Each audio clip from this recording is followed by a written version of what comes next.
Hi, welcome to the Public Voice Salon. We are a progressive on-air dialogue on culture, politics, and the critical issues of our time. And today we're beginning our show in Bushwick, Brooklyn, with a photographer, Meryl Meisler. And Meryl and I actually met at a gallery in Tribeca, and she showed me these wonderful photographs that she took of Bushwick back in the 1980s.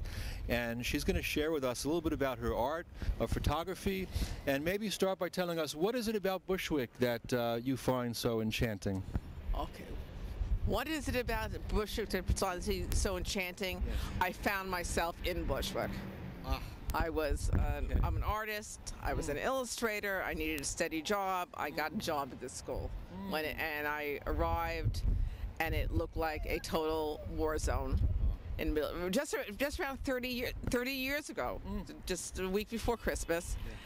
And I literally thought they must have killed the other art teacher. No, I wasn't like scared to go in, but it looked like what's going on here, because it looked like I was in the middle of a burnt out war zone.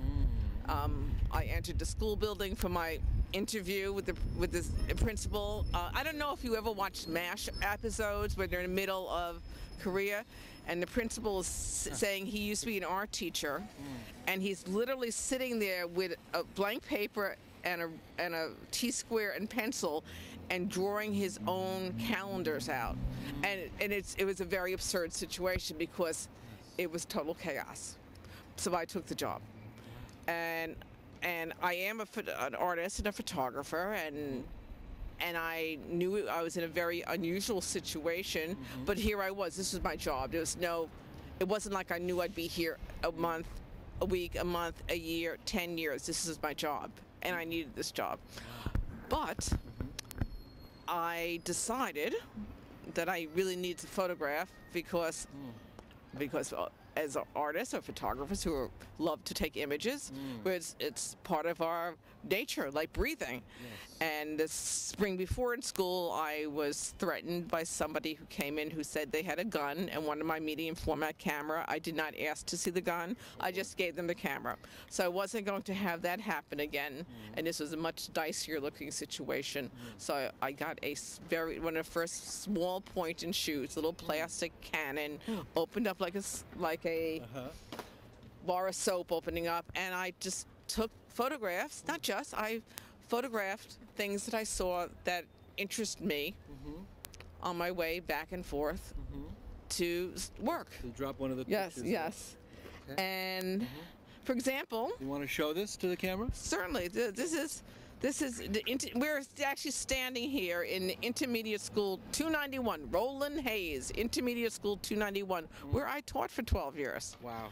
And this is a schoolyard. I believe this is 1983. And as you can see, the gates are totally ripped open. There's absolutely nothing to do in the schoolyard except for play handball or run around. The basketball hoops were torn down. There was nothing. There was nothing. The school was torn down inside too, but existing. It never finished. And the view from the classroom and from the school was of burnt out buildings. It was this whole city, several city blocks were totally burnt out, abandoned buildings. Wow. And this was the children's lives. This is what they saw every day, but they lived in maybe one building that was occupied, and school was a safe place. I photographed what I saw, and then I also saw change, or evolving change.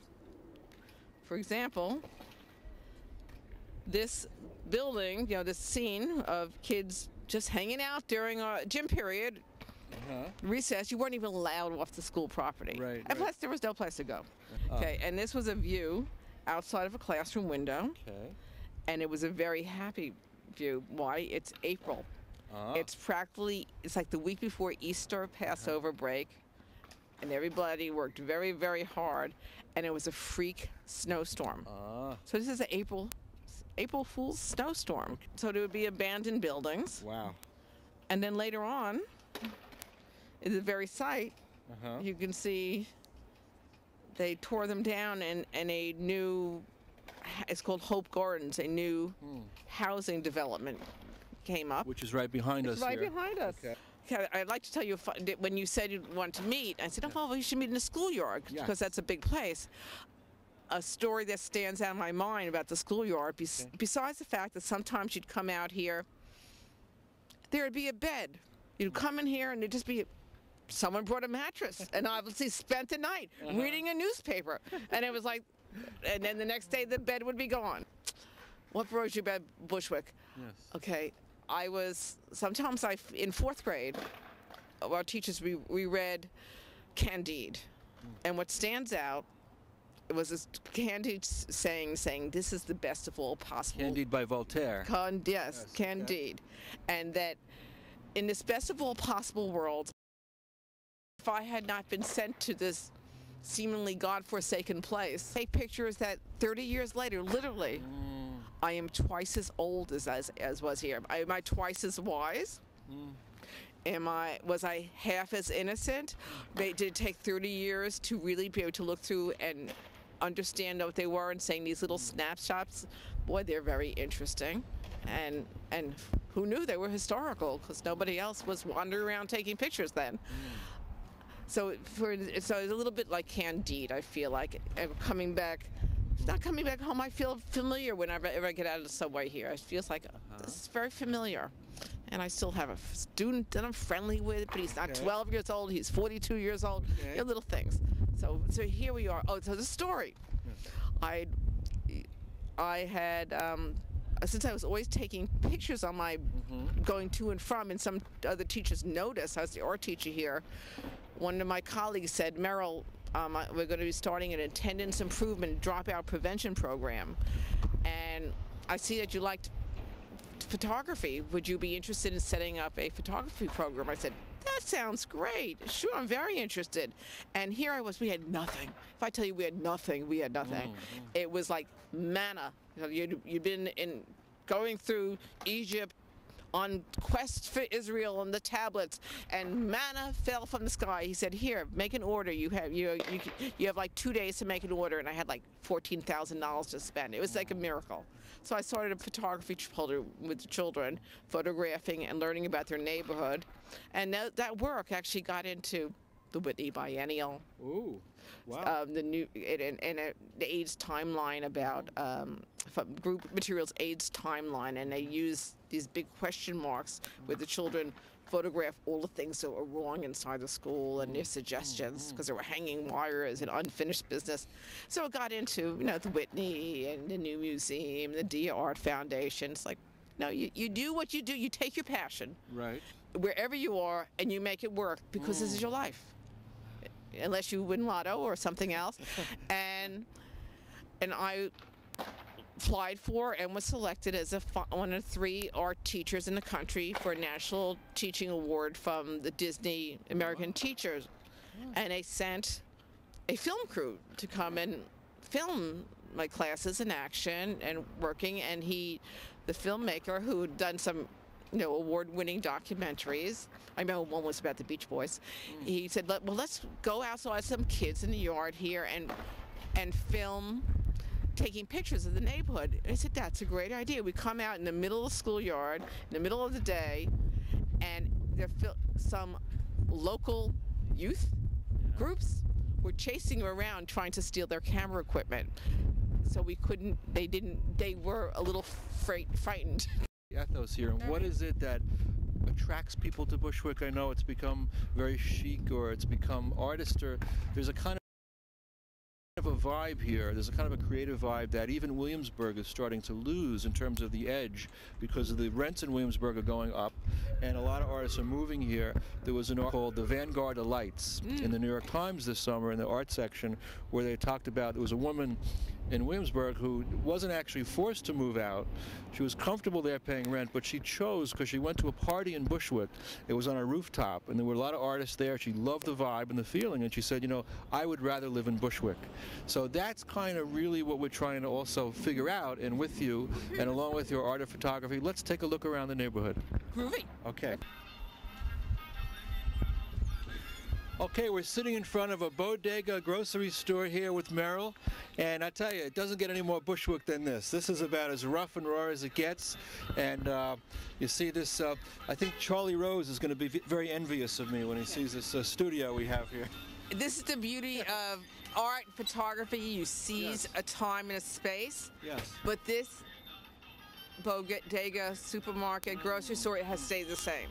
I think they're the same chairs. And I just wanted to show you one of the earliest photographs I took. I recall where kids at an abandoned building. It's slated to be torn down, and they're just, you know, being kids and giving each other their little manly handshakes. And this little, he must be 12 years old, is smoking, and I hope he quit by now.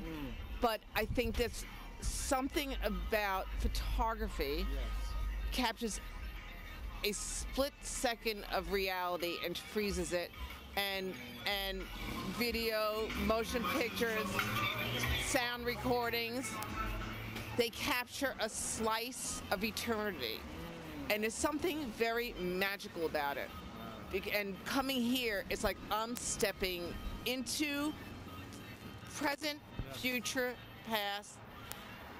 We're in this world, we're in this time, and let's put our best out to enjoy what we have, where we have it.